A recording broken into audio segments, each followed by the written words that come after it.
इंदसदवंदियाणं तिहुवणहिदमधुरविसदवकाणं अन्तातीदगुणाणं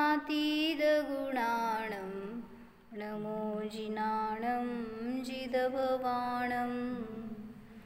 कुंदकुंदाचार्य भगवान की जय।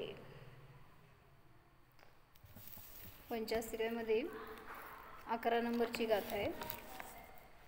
काय सांगतायत? वस्तूची व्यवस्था सांगायला लागले।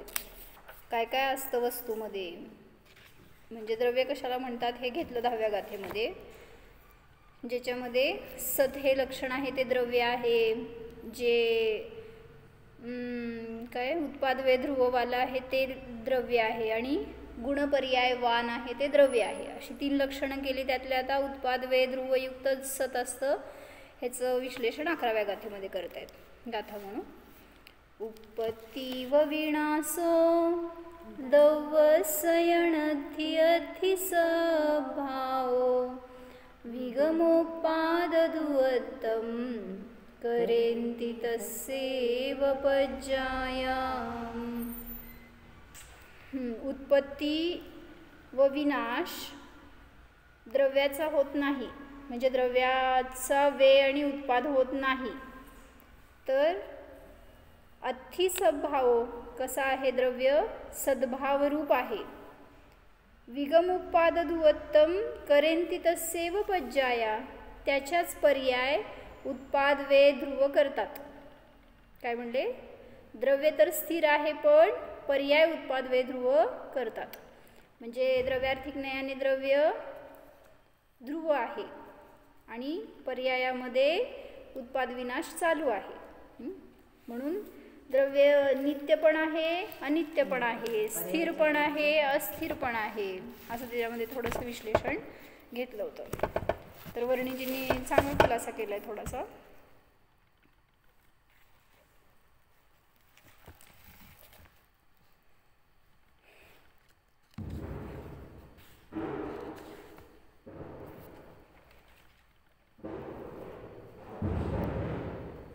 कुठपर्यंत बघितलं होतं आपण परवा?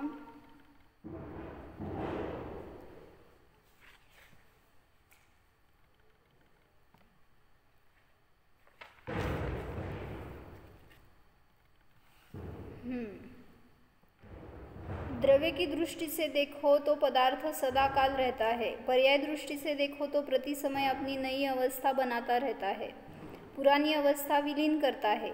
ये बातें सभी पदार्थों में पाई जाती है। इसके परिचय से अपने को क्या शिक्षा मिलती है?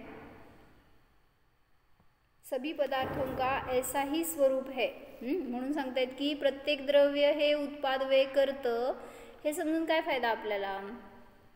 म्हणजे जसं आपली पर्याय नष्ट होणार आहे, तसंच समोरच्याची पर्याय पण नष्ट होणार आहे, किंवा एखाद्या जीवाचा अंत झाला तसाच माझा पण या पर्यायाचा अंत होणार आहे, हे आपल्याला भाववासून व्हायला पाहिजे। म्हणजे काय म्हणायचं, सगळ्या 12 भावनांचं चिंतन आलं ह्याच्यामध्येच, जे की हे सिद्धांत आहे ना, उत्पाद वे ध्रुवयुक्त सत आहे, ह्याच्यामध्ये 12 भावना सगळ्या गर्भित झाल्या म्हणा, किंवा सगळी वस्तू व्यवस्था गर्भित झाली म्हणा, किंवा एक स्वभावामध्ये स्थिरता देण्यासाठी मोक्ष मार्ग जरी दाखवला, याच सिद्धांतांनी दाखवलं म्हटलं तरी चालतंय। कशाच्या अपेक्षेने? म्हणजे जो बहिरंगामध्ये आकुल व्याकुल होतो, तर म्हणजे आता हे उत्पाद वे ध्रुव आहे ना, तर हे प्रत्येक गुणस्थानामध्ये पण लावा। सांगा, पहिल्या गुणस्थानाचा वे झाला, कशाचा उत्पाद झाला हो? कुठल्या गुणस्थानाचा उत्पाद झाला? कुठल्या गुणस्थानाचा उत्पाद झाला? चौथा, 5वा किंवा 7वा। असं म्हणजे कोण जीव असेल त्याच्या अनुसार। म्हणून तिथं वे आणि उत्पाद समजून काय फायदा? मिथ्यात्वाचा वे होणार आहे माझ्या सुद्धा, आणि उत्पाद होणार तो सम्यक्त्वाचा सुखाचा उत्पाद होणार आहे, होऊ शकतो। आणि समजा चतुर्थ गुणस्थानाचा वे झाला, उत्पाद कोणाचा झाला?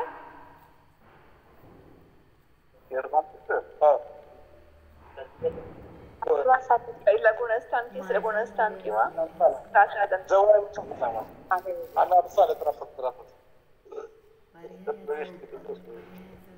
हां, कोणाचा उत्पाद झाला? सातवा. चौथ्या गुणस्थानाचा वे झाला. चौथ्या गुणस्थानामध्ये कोण असतं? अव्रती सम्यक दृष्टी असतो. त्यामुळं त्या गुणस्थानाचा वे झाला म्हणजे जीवाचा पुरुषार्थ झाला असेल तर कदाचित 5व्या गुणस्थानात जाईल, 7व्या गुणस्थानात जाईल, किंवा जर तो च्युत झाला असेल प्रथमोपशम सम्यक्त्वातून तर 2ऱ्या गुणस्थानाला जाईल, 3ऱ्या गुणस्थानाला जाईल किंवा 1ल्या गुणस्थानाला पण जाईल. म्हणजे मार्ग दाखवले ना कुठून कुठं जाऊ शकतो. तसंच 5व्या गुणस्थानाचं लावा, 7व्या गुणस्थानाचं लावा. म्हणजे उत्पाद वे ध्रुव समजून आपल्याला हा पण फायदा होतो की जीव कुठून कुठं भ्रमण करतोय, कुठल्या गुणस्थानातून कुठल्या गुणस्थानात, असं शीघ्र वर खाली कसं चालू आहे. म्हणजे आपल्याला वाटते की सम्यक दर्शन झाला आता आपण सेफ आहे. सम्यक दर्शन म्हणजे मला आत्म्याचा अनुभव झाला, मी आत्मा आहे याचा निर्णय झाला, प्रतीती झाली, आता बस मी सेफ आहे असं वाटत असेल तर कुठल्या क्षणाला मिथ्यात्वाचा उदय येतो माहीत नाही. कधी आपण भ्रष्ट होऊ, कधी कशाही होऊ आणि त्याच्या निमित्तामध्ये सम्यक्त्व नष्ट होईल सांगता येत नाही. म्हणून म्हणलं ते मागे एकदा एक वाक्य की सम्यक दर्शन प्राप्त करणं जेवढं सोपं आहे त्यापेक्षा टिकवणं डिफिकल्ट आहे. म्हणजे आता तर या काळामध्ये काय सांगितलं, असं आकर्षण आहे बाहेरचं म्हणा किंवा मिथ्यात्वाचा इतका जबरदस्त प्रस्त आहे लोकांचं की तिकडंच आकृष्ट होतो जीव. अनेकांचं असं झालं की इथं मोक्षमार्गस्थ काय म्हणायचं सगळं आपल्याला जिनवाणीचं खरं उपदेश प्राप्त झालेले अनेक जीव असे झाले की जे बाहेरच्या समागमात गेले की भ्रष्ट झाले, किंवा इकडची श्रद्धा पूर्ण पलटली. असं व्हायला पण वेळ लागत नाही. कोण आहे करणारं? बाहेरचे कोणी आले त्यांचं तत्त्व सांगितलं तर आपल्याला त्याच्याबद्दल सुद्धा आस्था निर्माण झाली की संपलं. म्हणजे इथून च्युत व्हायला किती वेळ लागला हो. मग असं अनेक जण कुतर्क लावतात. मग त्यांनी पण सांगितलेलं बरोबरच आहे की. मग काय झालं? पुष्टी झाली ना आपल्या मताची. ठीक आहे, जिज्ञासा म्हणून आकलंक निकलंक पण गेले होते शिकायला बौद्धांचं, त्यांच्या सानिध्यात राहिले की, पण दृढता अशी होती की हे तत्व खरं आहे, याच्यासमोर ते काय आहे हे शिकायला गेले होते. आपण जे येईल त्याच्या सानिध्यामध्ये भ्रष्ट होऊ लागलो तर कसं सम्यक्त्व राहायचं. म्हणून सांगितलं काय, त्या मिथ्यात्वाचा उत्पाद व्हायला वेळ लागत नाही. क्षणात मिथ्यात्वाचा उदय आला तर हा जीव असं दुर्लभ अशा सम्यक दर्शनाला प्राप्त करून पण च्युत होतो. म्हणून 14 गुणस्थानांची पण तत्वचर्चा समजते ह्याच्यावरून. काय उत्पाद वे ध्रुव या सिद्धांतावरून काय काय सांगितलं, काय काय होतंय. उत्पाद वे समजून 12 भावनांचं सगळं स्वरूप ह्याच्यामध्ये घडतं. दुसरं सांगितलं सगळ्या 14 गुणस्थानांचं स्वरूप सुद्धा ह्याच्यामध्ये आपल्याला लावता येतं. म्हणजे त्याच्यावरून समजतं की कुठल्या गुणस्थानातून जीव कुठं प्रवास करू शकतो, कोणाचा उत्पाद झाला असताना कोणाचा वेळ होतो हे सुद्धा समजतं. तिसरं, जेव्हा 5 पापामध्ये आकृष्ट होतोय त्यावेळेस त्याचा वेळ झाला असताना किंवा म्हणा उत्पाद काय, महाव्रत घेतली, अणुव्रत घेतली तर त्या पापांचा सहज नाश झाला. म्हणजे उत्पाद झाला अणुव्रतांचा, महाव्रतांचा, संयमाचा उत्पाद आणि असंयमाचा वेळ झाला. असं सुद्धा त्याच्यामधून आपल्याला 5 पापांचं स्वरूप समजते किंवा त्याच्यापासून सुटण्याची प्रेरणा मिळते. प्रत्येक पदार्थ प्रागभाव प्रध्वंसाभाव पण समजतो का. प्रागभाव म्हणजे काय,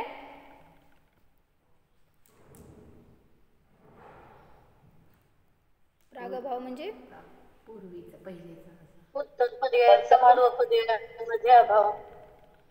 प्राग अभाव, वर्तमान पर्यायाचा पूर्व पर्यायामध्ये अभाव असं लावायचं. वर्तमान पर्यायाचा पूर्व पर्याय. प्राग म्हणजे पूर्वी अभाव. कोणाचा अभाव? पूर्वी, आत्ताची आहे त्याचा पूर्वी अभाव.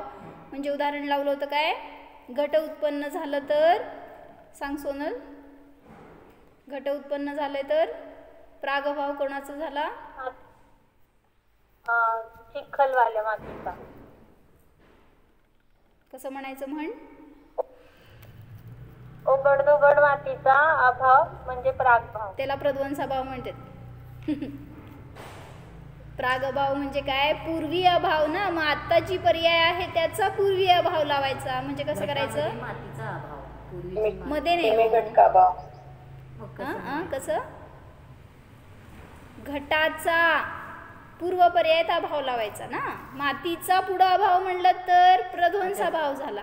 घट मातीतूनच बनलेला आहे. घटाचा पूर्व पर्यायात अभाव त्याला म्हणायचं प्राग अभाव. पूर्वी नव्हता ना घट, म्हणून घटाचा पूर्वी अभाव तो प्राग अभाव.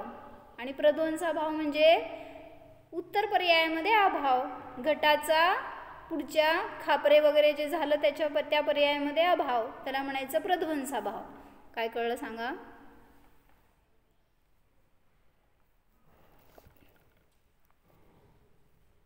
दुसरं उदाहरण घ्या. घट फुटला आमचा. दुसरं घ्या उदाहरण. वर्तमान का भविष्य की पर्याय में अभाव. त्याला काय म्हणायचं? प्रध्वंस अभाव. बरोबर. आणि प्रागभाव म्हणजे वर्तमान का भूत की पर्याय में अभाव. हां, समजलंय का? सोनी सांग, उदाहरण सांग एक. म्हणजे दह्याचा दुधामध्ये अभाव तो प्रागभाव हां. आणि लोण्यामध्ये अभाव तो प्रध्वंस अभाव. बापरे, दही कधी असते, लोणी कधी असते? काढावं लागेल. पुढच्या पर्यायामध्ये अभाव झाला तर प्रध्वंसाभाव. प्रध्वंस एव अभाव प्रध्वंसाभाव अशी व्याख्या आहे. प्रध्वंस म्हणजेच अभाव आहे. म्हणजे खापरामध्ये घटाचा अभाव ते झालं प्रध्वंस अभाव ना. खापरामध्ये घटाचा अभाव त्याला काय म्हणायचं? प्रध्वंसाभाव. बरोबर. प्रध्वंस. हां, म्हणजे घट आहे त्याचा ध्वंस झाला आणि पुढची पर्याय उत्पन्न झाली त्याला म्हणायचं प्रध्वंसाभाव. पण प्रागभावामध्ये उलट आहे. घटाचा पूर्व पर्यायात अभाव त्याला प्रागभाव म्हणतो. तर प्रागभावाचा अभाव झाला असताना कार्य होतं. काय म्हणले वाक्य म्हणा? समजत असेल तर राहू देत, नाही तर राहू दे माझ्याजवळ. प्राग अभाव का अभाव होने पर कार्य होता है. आणि प्रध्वंसाभावाचं कसं लावायचं? वर्तमान पर्याय का नाही, प्रध्वंसाभाव हा प्रध्वंसाभावाचा अभाव म्हणायचं का? पुढं कसं म्हणायचं? प्रागभावाचा अभाव झाल्यावर कार्य होतंय म्हणताय की नाही तुम्ही? तर प्रध्वंसाभावाचा झाल्यावर प्रध्वंस अभाव होतो. नाही, प्रध्वंस म्हणजेच अभाव आहे. त्यामुळे प्रध्वंसाभावाचा अभाव म्हणायचं नाही.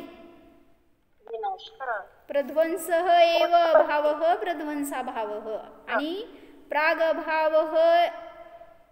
प्रागभावाचा अभाव झाल्यावर घट होतो. म्हणजे प्रागभाव म्हणजे काय? घटाचा मातीत अभाव. मग माती या पर्यायाचा अभाव. प्रागभाव म्हणजे घटाचा पूर्वपर्यायात अभाव म्हणजे काय आहे? तिथं स्थिती माती आहे. मातीचा अभाव झाल्यावर घट होतो. समजते का? ह्याच्यासाठी अष्टसहस्त्री वाचा. इतकं मस्त आहे ना अष्टसहस्त्रीचा विषय. असं न्याय एकदम फिक्स परफेक्ट व्हायलाच पाहिजे. त्यामुळं असं ते प्रागभाव प्रध्वंसभाव इतकं क्लिअर आहे ना इमेज ज्ञानामध्ये. आणि ते आपल्या जीवनात लावायला पाहिजे तसं समजून. म्हणजे कधी त्या सम्यक्त्वाचा प्रध्वंस होईल सांगता येत नाही आणि मिथ्यात्वाचा उत्पाद होईल किंवा काय म्हणायचं मिथ्यात्वाचा ध्वंस होऊन सम्यक्त्व कसं प्राप्त झालं हे सगळं त्या करणलब्धीपर्यंत सगळ्या चार्टमधून माताजींनी पण सांगितलं आहे. ठीक आहे, पुढं समजलंय का? प्रागभाव प्रध्वंसाभाव. पुढं काव्या समजलंय का? काय नाही समजलं तर विचारा. नितीन काका समजलंय का?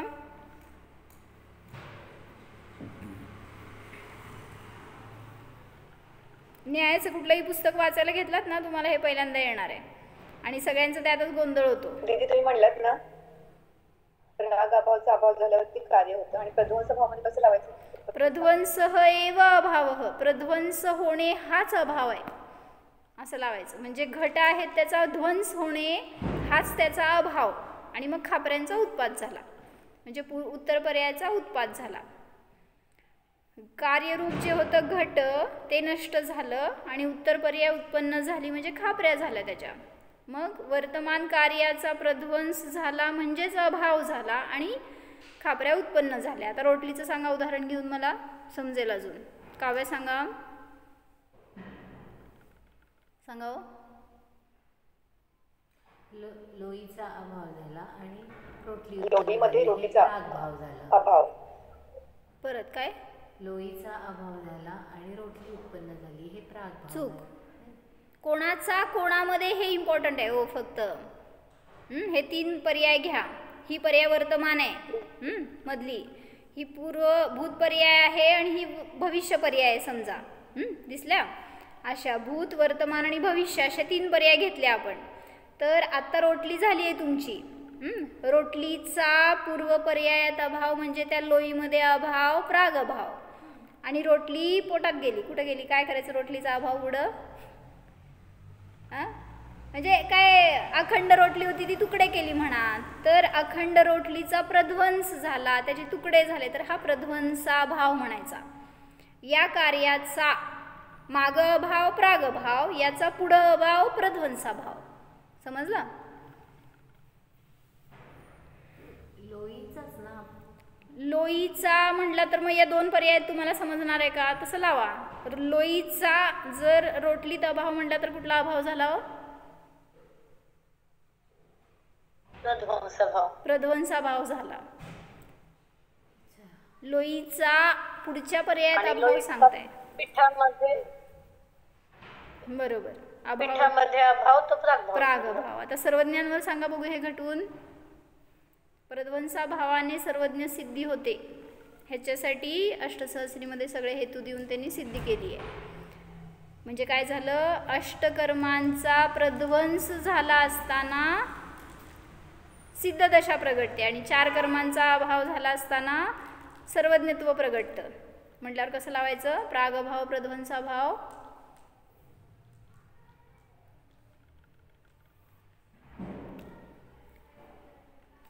बोल की सोनल. सर्वज्ञांचा म्हणजे घाती कर्म असणाऱ्या व्यक्तीमध्ये कसं लावायचं? 13व्या गुणस्थानाचा म्हण. 13व्या गुणस्थानाचा 12व्या गुणस्थानामध्ये अभाव. कुठला भाव?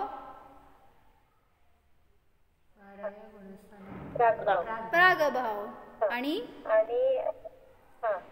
13व्या गुणस्थानाचा 14व्या गुणस्थानाचा भाव प्रध्वंसाभाव किंवा सिद्धदशेत अभाव म्हणताना तो प्रध्वंसाभाव झाला.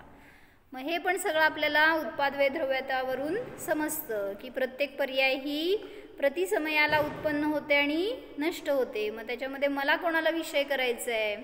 जर चंचल पर्यायाला विषय केलं तर मला माझा ध्रुव दिसणार नाही. मग कुठलीही पर्याय असू दे, कुठलंही गुणस्थान असू दे, कुठलीही बहिरंगामध्ये अवस्था असू दे, तरी पण मी त्याच्यामध्ये ज्ञाता ध्रुव आहे हे जर जाणलं तर म्हणजे प्रॅक्टिकली उपयोग करा बरं का. कारण आपण शिकतोय सगळं, पण असं मला थोडंसं भाववासना फार झाली 1-2 दिवसामध्ये की आपण आता काय जे काय असेल ते उत्पादवे ध्रुवाचं स्वरूप समजलं किंवा आता आकाशद्रव्याचं वर्णन समजलं सकाळी, धर्मद्रव्याचं म्हणजे अन्य द्रव्यांचं कार्य समजलं आणि जीवाचं पण कार्य समजलं तर, किंवा अन्य जीवांचं पण कार्य समजलं आणि माझ्या जीवाचं पण कार्य समजलं आपल्याला, तर ते समजून मी काय करतोय उपयोग जीवनामध्ये माझ्या. कोणाचा स्वभाव कशाही असेल, कोणाचा स्वभाव मानी असेल, काय म्हणायचं, प्रत्येकाचा आपला आपला स्वभाव असतो. तर तसा जीव तुमच्या सान्निध्यात आला, तुम्ही काय चिंतन करणार आहे हो? त्याचं कार्य तो करणार आहे, तुमचं कार्य तुम्ही करणार आहे. चिंतन काय करणार? क्रोधी जीवाला, मानी जीवाला चिंतन करून सांगताय त्याच्या बरोबर आहे तो असा वागला. मी काय करायचं तिथं? मला जसं पाहिजे तसं मी योग्यच वाग. असं इथं बसल्यावर बरोबर असते बरं का. पण असं विचार करा की मी जेव्हा त्या सान्निध्यात असतो त्यावेळेस, म्हणजे असं एका वक्त्याचं मी प्रवचन ऐकलं तर त्याच्यामध्ये पण त्यांनी असंच घटवत होते की समजा कोणी असा व्यक्ती घ्या डोळ्यासमोर की खूप कशाई आहे आणि तो तुमच्याशी बोलतोय, तुम्ही काय करणार त्याच्याशी रिॲक्ट? असं एक इमॅजिनेशनमध्ये घ्या म्हणले आणि नंतर विचार करून सांगितलं त्यांनी की म्हणले तो व्यक्ती समजा तुमच्या समोरच बसलाय, आता सगळी सभा भरली आहे आणि त्याच्यामध्ये तुमच्या समोर आहे तो व्यक्ती. आता काय करणार हो? XYZ जो ज्ञानात होता ना तो आता समोर आहे. म्हणजे काय तुम्ही शास्त्रीय ज्ञान शास्त्रामध्ये होतं ना ते तुमच्या आता लाईफमध्ये उतरवायची वेळ आली होती. तिथं कसं उतरणार? ह्याच्या निमित्तात असं झालं तसं झालं आणि असं निमित्तात राहिलेलंच नसतं ते संसारात गेल्यावर, त्याच्या निमित्तात नाही त्याच्यामुळं झालं हाच आपला भाव असतो. निमित्त म्हणजेच मुळं. मुळं नाही आहे म्हणायचं, हेच सांगायचंय की आपण त्याच्यामुळं झालं हे म्हणतो ना, म्हणूनच तिथं आपल्याला कशाय होतात, म्हणूनच आपण विसरून जातो तत्वज्ञान त्यावेळेस. नाही येतं म्हणजे. हां ना. हां, तर मी तेच म्हणाले की असं थोडंसं प्रॅक्टिकली स्वतः उपयोग करा, कारण आपल्या सानिध्यामध्ये अनेक प्रसंग असे येतात की जिथं आपण कशाही होतो, जिथं अस्थिर होतो, लगेच तुमच्या सुखाचा वेळ झालेला असतो, लगेच तुमच्या शांतीचा वेळ झालेला असतो. काही समय पण परत टर्न होतो. मग ते काही समय सुद्धा तुम्हाला किती भाव फिरवणार माहिती आहे का? काही समयासाठी झालं म्हणतो कशाय, काय केलं? पुष्टी केली आपल्या कशायांची अशी. त्यामुळं असं नाही मी केले काही समय हे सुद्धा चुकलं. त्यामुळं काय म्हणायचं आता, आली बरं का सावधानता अशी की मला स्वतःला रिअलाईज व्हायला लागलं की आपण पूर्वी किती विचार करत होतो की हा असा का तसा का तसा का, पण आता असं काय म्हणायचं, एक 10 पर्यायासाठी समजा पूर्वी विचार करत होते ना, आता 2 पर्यायापर्यंत आले की एक क्षणासाठी विचार आला की ह्याने असं का केलं, परत नंतर मी सावध करते स्वतःला की त्याचं परिणमन त्याच्या अधीन आहे, मी का माझ्या परिणतीला कलुषित का करू. म्हणजे त्याची परिणती सुधारण्यासाठी कदाचित आपण उपदेश देऊ, ठीक आहे, पण ह्याने असं का केलं, तर मी काय केलं, स्वतःलाच मलिन केलं. काय म्हणले सोनल? बरोबर आहे का चुकीचं आहे? काय करतोय का स्वतःमध्ये आपण बदल? म्हणजे हे सगळं कळाल्यावर आपल्या जीवनात बदल करायला पाहिजे मामा. काय करायचं? दुसरा जीव कसाही वागू दे, मी कसं वागायला पाहिजे हे माझ्या अधीन आहे. माझी परिणती, दुसऱ्याची परिणती माझ्या अधीन नाही. तो कसं वागणार हे त्याचं भवितव्य, त्याची पर्याय त्याच्या अधीन आहे. त्याचा उत्पाद व्यय करणारा मी नाही. इवन माझ्या पर्यायांचा सुद्धा उत्पाद व्यय मी करू शकत नाही आहे, फक्त मी पुरुषार्थ करू शकतोय की मला कशायांमध्ये, अशांतीमध्ये, अस्थिरतेमध्ये जायचं नाही किंवा मला स्वभावापासून दूर जायचं नाही. हे संस्कार करा ना स्वतःवर. मग मी आज एक सकाळी प्रवचन ऐकलं होतं एका पंडितजींचं, तर त्याच्यामध्ये त्यांनी त्या भजनावर प्रवचन सांगितलं होतं. कुठलं? हमको कछु भय नारे. म्हणजे एवढं छान वाटलं ना ऐकल्यावर की आता काय अवघड नाही आहे, ती लाईन माहिती असेल तुम्हाला भजन. हमको कछु भय नारे जान लियो संसार. कोणाचं वाक्य आहे हे? कोणाला भय नाही आणि कोणी संसाराला जाणलंय? सम्यक दृष्टी. हां, अरिहंतांची गोष्ट नाही आहे बरं का. अरिहंतांना भय नाही आहे म्हणायची गरज नाही आहे, ते तर केव्हाच निर्भय होऊन वर गेले, म्हणजे 13व्या गुणस्थानामध्ये. पण जीव मी संसारात आहे ना, मी सांगतोय की मला सगळ्या संसाराचं स्वरूप समजलं, आता मला कसलंही भय नाही. तुम्हाला सगळा संसार समजला का हो? तुम्ही काय केवळ ज्ञानी झाला का? म्हणजे म्हटलं ना, जीवन्य पुद्गलश्चान्य इत्यसौ तत्वसंग्रह. तसंच सांगितलं, जिथं मिथ्यात्व आहे तिथं संसार आहे, हेच संसाराचं स्वरूप समजलं. म्हटल्यावर आता माझ्याजवळ मिथ्यात्व नाही आहे, तर हमको कछु भय नारे, म्हणून मला भय नाही. म्हणून सांगितलं मिथ्यात्वाचा वेळ झाला तर इतकी मस्त, इतकी महान उपलब्धी झाली आहे ना, त्याचं एक चीज आपल्याला मोल कळायला पाहिजे, काय आहे सम्यक दर्शन म्हणजे, आणि त्याच्या निमित्तात मला किती मोठा लाभ आहे ह्याचं पण आपल्याला भावभासन व्हायला पाहिजे. त्यामुळे ते टिकवण्याचा पुरुषार्थ करा.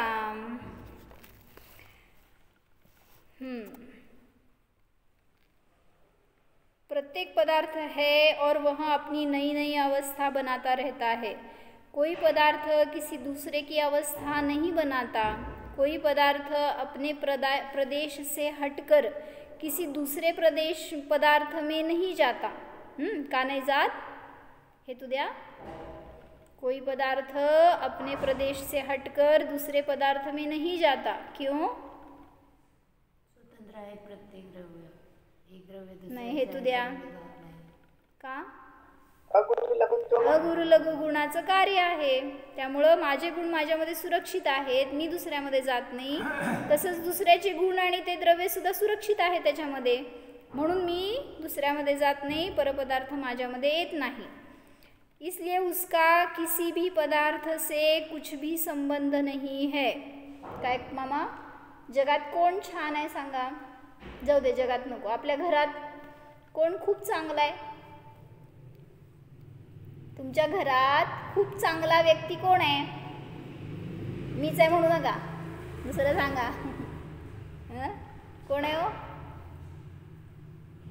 तुमच्या घरात? खूप चांगलं कोण आहे? मला कळू दे की जरा, असं कोणाला चांगलं म्हणता? बेस्ट. कोण आहे हो सगळ्यात चांगलं? मी सोडून सगळे चांगले आहेत अशी दृष्टी असेल ना, नाही तर मला वाटलं शोधत बसलाय काय कोण चांगलं आहे. असं बघा की मीच एकटा वाईट आहे, बाकी सगळे चांगले आहेत, सगळं विश्व चांगलं आहे, मी का असा, असं म्हणणारा जीव सुधारणा करतो. नाहीतर आपण तो वाईट आहे, हा वाईट आहे, आणि असं वागावं म्हणजे काय झाली हो, दृष्टी दुसऱ्याकडे गेली. म्हणून काय म्हणायचं, काय म्हणायचं सोनी?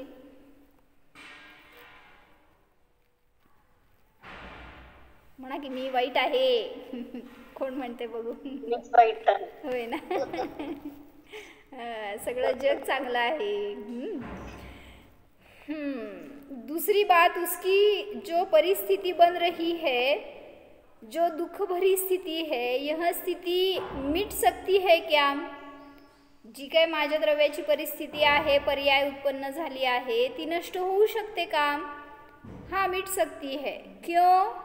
यो मिट सकती है कि आत्मा का स्वरूप है ऐसा कि पुरानी अवस्था विलीन करे, नवीन अवस्था नई अवस्था बनाए. जिन सिद्धांतों का, म्हणजे माझ्यामध्ये पूर्व अवस्थेचा व्यय होऊ शकतो आणि उत्तर अवस्थेचा उत्पाद होऊ शकतो, हा कॉन्फिडन्स आला तर सगळ्या पर्यायामध्ये स्थिरता येईल. म्हणजे मला धन पाहिजे होतं आणि आज मी निर्धन आहे, तर आकुलता करत बसल्यावर धनाची प्राप्ती किती होणार? म्हणजे ही पर्याय पण व्यय होणार आहे, ह्याचा त्याला कॉन्फिडन्स देण्यासाठी सांगितलं की ही तुझी दशा नष्ट होऊन तुला धन मिळू शकतं. रोगी असेल कोणी तर त्याला सांगितलं तुझी निरोगी अवस्था उत्पन्न होऊ शकते. जसं मला काल एकांचा फोन आला होता आणि त्यांना रात्रीतनं त्रास झाला होता. काय? उलट्या झाल्या, छातीत दुखायला, चक्कर यायला लागली, असं झालं होतं. म्हटल्यावर काय हो पहिला गेस तुमचा, रात्री 12 वाजता 1 वाजता असं झालं होतं, तुम्ही लगेच काय सांगणार? Heart attack. थांबा. तर त्यांचं ऑलरेडी एकदा एन्जिओप्लास्टी झालेली आहे. मग मी म्हटलं त्यांना की काहीतरी खाण्यापिण्यात चुकलं असणार वगैरे असं. मग त्यांना ॲडमिट केलं रात्री 1 वाजताच आणि ट्रीटमेंट द्यायला लागले होते. म्हणजे ECGमध्ये नॉर्मल आलं होतं म्हटल्यावर मी म्हटले की एन्जिओग्राफीला वगैरे काय जायची गरज नाही आहे. म्हणजे ECGमध्ये व्हेरिएशन्स दिसले असते तर सांगता आलं असतं की करा बाबा म्हणून. पण मग त्यांनी माताजींकडे प्रतिक्रमण आणि प्रायश्चित्त मागायसाठी त्यांनी फोन केला होता. तर मग ते ॲडमिट केले, घरातले सगळेजण अस्थिर, काय झालं, काय करायचं वगैरे. आणि दाखवलं, रिपोर्ट्स आले, एन्जिओग्राफी केली तर नॉर्मल निघालं सगळं. काय झालं? चिंतन काय केलं तुम्ही एवढ्या वेळामध्ये? रात्री 12 ते सकाळी 9:30 पर्यंत काय चिंतन केलं तुम्ही?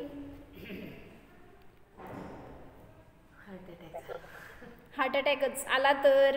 म्हणजे सगळ्यांनी मला हेच सांगितलं पहिल्यांदा की मी जेव्हा त्यांना विरोध केला ना कशाला करायचं आहे असं, तर त्यांनी मला काय समजवलं, म्हणले असला ब्लॉक तर काय करायचं. म्हणजे चिंतन काय केलं हो तुम्ही? नव्हता, निघाला नाही, फुक्कट केलं का नाही विचारातनं. म्हणजे कसं आपले विचार चुकीच्या दिशेने जातात. म्हणून म्हटलं की भय नाही राहणार जेव्हा तत्वज्ञान समजतं. आणि मग मी त्या पेशंटशी बोलले तर ते पेशंटसुद्धा एवढे नॉर्मल होते, एवढे खुश होते ना, म्हणजे काय म्हणायचं, प्रसन्न होते. असं नाही की बाबा धाकधूक काहीतरी झालंय का, प्रेशर आणि भयन असलं काय नव्हतं. म्हणलं तुम्हाला काही झालेलं नाही आहे, माताजींनी आशीर्वाद सांगितलं आहे, प्रतिक्रमण सांगितलं आहे, तेवढी क्षमावली करा सगळ्या जीवांची. तर रिपोर्ट्स नॉर्मल. काय झालं? जादू.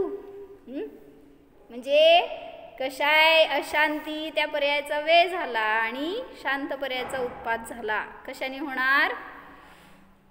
स्वभावाच्या शरण गेलो तर शांती आहे आणि तेच डॉक्टरच्या शरण गेला तर अशांतीच अशांती आहे. ज्यांच्या सिद्धांतामध्ये एकांतता हा द्रव्य नित्य आहे, परिणमनच करत नाही, त्यांच्या सिद्धांतामध्ये सांगितलं दुःखी असलेला जीव नित्य दुःखीच राहील, सुखी असलेला सुखीच राहील, परिणमन होणार नाही. पण असं तर नाही, परिणमन झालेलं दिसतं. काय? दुःखाचा वे झाला, सुखाचा उत्पाद झाला, हे सगळं दिसून येतं. त्या अर्थी द्रव्याचं स्वरूप कसं आहे? कथनचित नित्य आहे, कथनचित अनित्य आहे. प्रत्येक पदार्थ द्रव्य स्वरूप से न उत्पन्न होता है न नष्ट होता है. काय वाक्य म्हणले मी? म्हणजे काय? प्रत्येक पदार्थ द्रव्य स्वरूप से न उत्पन्न होता है न नष्ट होता है. म्हणजे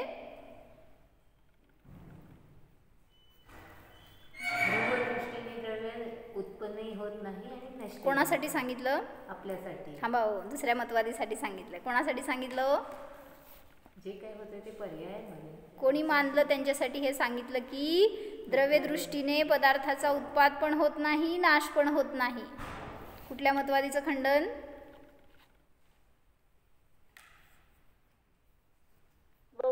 बौद्ध मताचं. कारण त्यांनी प्रत्येक पर्यायाबरोबर द्रव्याचा उत्पाद आणि नाश होतो असं मानलं. किंतु पर्याय ही उत्पाद वे और द्रव्यपने को प्राप्त होती है. देखिए ये तीनों ही बातें पर्याय दृष्टि से कही गई है. तो उत्पाद वे की तो बात भली प्रकार समझ में आएगी कि हाँ, पर्याय दृष्टि से प्रत्येक पदार्थ नया नया बनता रहता है, मगर ध्रुवपना कैसे आता है? तो देखो, जहाँ द्रव्य दृष्टि है वहाँ अखंड सत का परिचय है, उसमें उत्पाद है, वे है, द्रव्य है. ये तीन अंश व्यवहार से किए जाते हैं. सांगा, द्रव्याचा उत्पाद, वे आणि ध्रुव हे अंश आहेत. कुठला नाही? द्रव्यामध्ये उत्पाद, वे आणि ध्रुव हे अंश आहेत. कुठला नाही?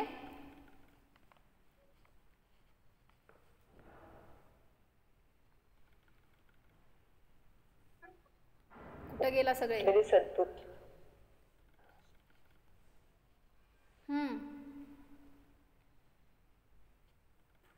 बरोबर आहे का चुकीचं आहे? सोनी बोल. अनुपचारिक सद्भूत. कुठला कुठला? अनुपचारिक सद्भूत. नाही, सद्भूतच. सद्भूत. कुठला सद्भूत?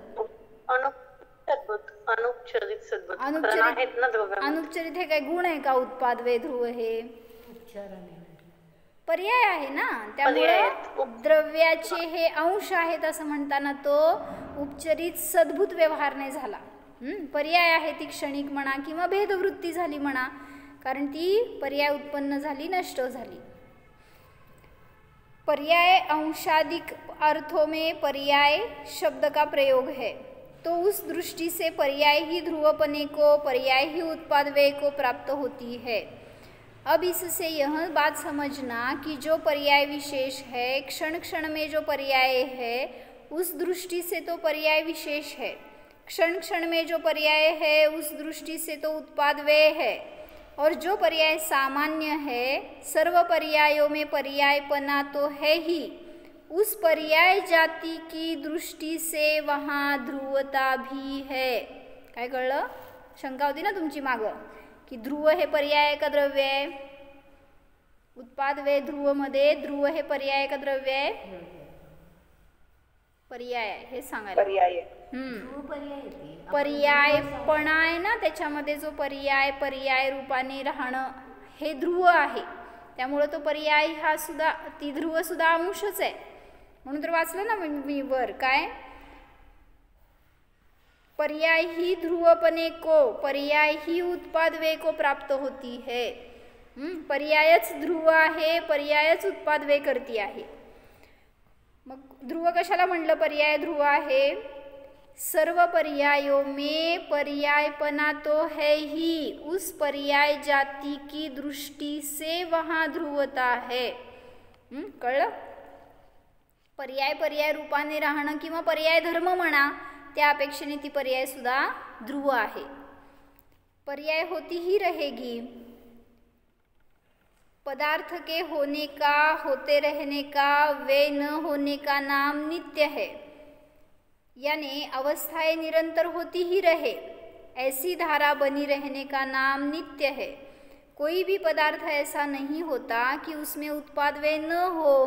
कुठल्या पर्यायामध्ये पदार्थामध्ये होत नाही हो उत्पाद वे. प्रत्येक पर्यायामध्ये उत्पाद वे चालू आहे. ऐसा यह मैं जीव तत्व द्रव्य दृष्टि से तो सद्भाव रूप हूँ, अखंड हूँ. पर्याय दृष्टि में से मेरे में उत्पाद है, वे है, द्रव्यपना है. ऐसा यह मैं परिपूर्ण अखंड आत्मा जगत के समस्त पदार्थों से निराला हूँ. मग याच्यावरनं काय समजलं की सम्यक दृष्टी जीव आहे, त्याच्या मिथ्यात्वाचा वेळ झाला, सम्यक्त्वाचा उत्पाद झाला तर त्या संसार दशेचा अभाव होऊन सिद्ध दशा सुद्धा उत्पन्न होऊ शकते. त्याच्यामध्ये उत्पाद वे ध्रुव चालू आहे हे समजतंय. मला सांगा, अभव्य जीवामध्ये उत्पाद वे आहे का? त्याच्या मिथ्यात्वाचा कधीही नाश होणार नाही, सम्यक दर्शन कधीही प्राप्त होणार नाही, तो जीव मोक्षाला जाणार नाही. तर उत्पाद वे आहे का अभव्य जीवामध्ये? काय आहे उत्पाद वे? सगळ्याच्या ह्याच्यामध्ये आहे, त्याच्याशिवाय द्रव्य असू शकत नाही. कशाचा उत्पाद आहे, कशाचा वे? प्रत्येक उत्पन्न नष्ट होते. मग कोणाचा उत्पाद, कोणाचा वे?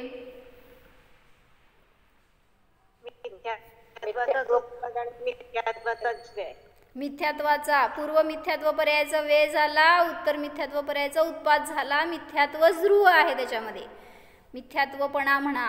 म्हणून सांगितलं कुठलाही जीव असू देत. कोणी म्हणलं सिद्धांमध्ये पण उत्पाद वे काय असणार आहे, सिद्ध सिद्धच आहेत की, पण तिथं जरी स्वभाव आता बदलणार नाहीये, ते खाली येणार नाहीये संसार दशेत, तरी सुद्धा त्यांच्या ठिकाणी उत्पाद वे निरंतर चालू आहे. म्हणून ह्याच्यातून आपल्याला कॉन्फिडन्स यायला पाहिजे की मी ध्रुव आहे. प्रत्येक पर्यायामध्ये जी काय परिणमन चालू आहे त्याला मी जाणणारा आहे. हे आपल्याला समजलं तर आपला आत्मा आपल्यासाठी आश्रयस्थान आहे याचा निर्णय होईल आणि आपल्याला सुखाची प्राप्ती होईल. म्हणून स्वतःला जाणा. हो. अवस्थित शब्दाचा काय अर्थ? स्थिर. अवस्थित म्हणजे स्थिर. द्रव्य दृष्टीने सगळे स्थिर आहेत असं? स्थिर आहेत किंवा ध्रुव आहेत. ध्रुव म्हणजे एक आता द्रव्य द्रव्य द्रव्य रूपाने ते राहणार आहे कॉन्स्टंट, त्या अपेक्षेने अवस्थित आहे असं म्हणलं. म्हणजे द्रव्य अवस्थित आहे म्हणजे सर्व पर्यायांमध्ये ते कॉन्स्टंट राहणार आहे. द्रव्याचा कधी नाश होत नाही. जीव आहे तो कधीच नष्ट होणार नाही आहे. मग मरताना आकुलता होणार का? कसं? मरताना भीती वाटते का? मरणाचं भय आहे का? नाही. बघा आत्ता येईल त्या दरवाज्यात नाद.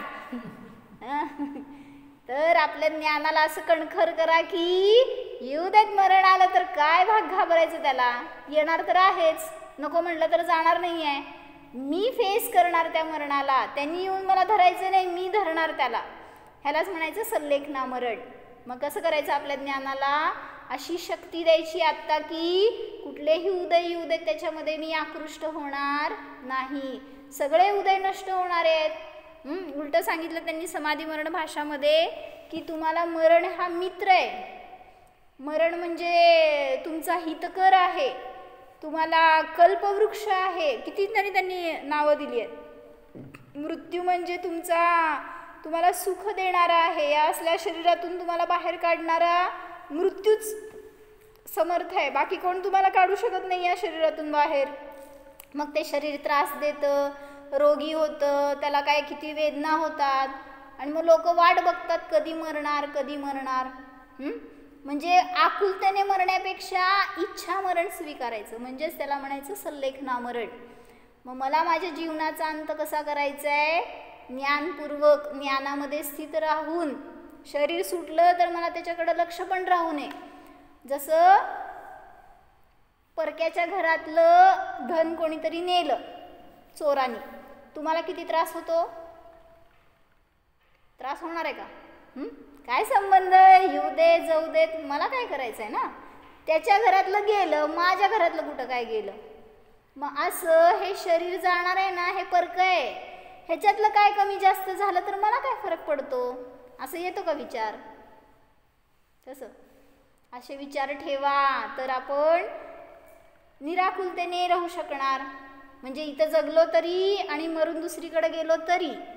म्हणून मला जेवढी निराकुलतेची साधना होणार आहे ना तेवढं माझ्यासाठी चांगलं आहे, असं आपण सारखं चिंतन हे करा. आता काय सगळ्यांच्या मध्ये राहतो तरी पण मी अलिप्त आहे, मी शांत आहे, मी एक आहे, मी सगळ्यापासून भिन्न आहे, ह्याचं सारखं निरंतर हे चिंतन करा. माळ करता का? माळ करत असता? कशाची माळ करता? कशाची जप करता? जाप काय करता? 10 मिनिट. नमोकार मंत्र? 10 मिनिट. नमोकार मंत्र करता का? एक माळाची 10 मिनिट. कशाची माळ करता? नमोकार मंत्र. मग त्याच्यामध्ये ही माळ करा, मी शांत स्वरूप आहे, शांत स्वरूपोहम, असं जाप करा, असा विचार करा, प्रतीती करा. बघा की आपल्याला परिवर्तन जाणवतं, आपल्या अशांतीचा नाश होणार. त्यामुळं कुठल्या परद्रव्यामध्ये जायला गेलो की अशांती आहे, आणि जेव्हा स्वतःला जाणतो तिथं शांती आहे. म्हणून स्वतःला विषय करून जाणा. ओम जाणा.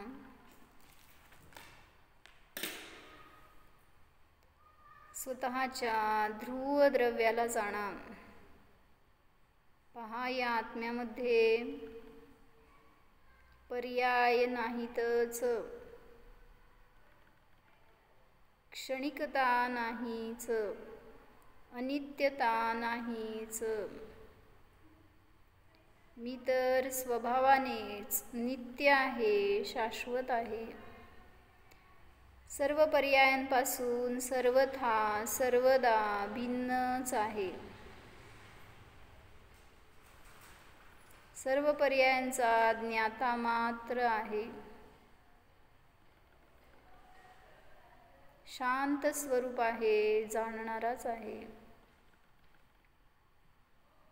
मी आहेच. ओम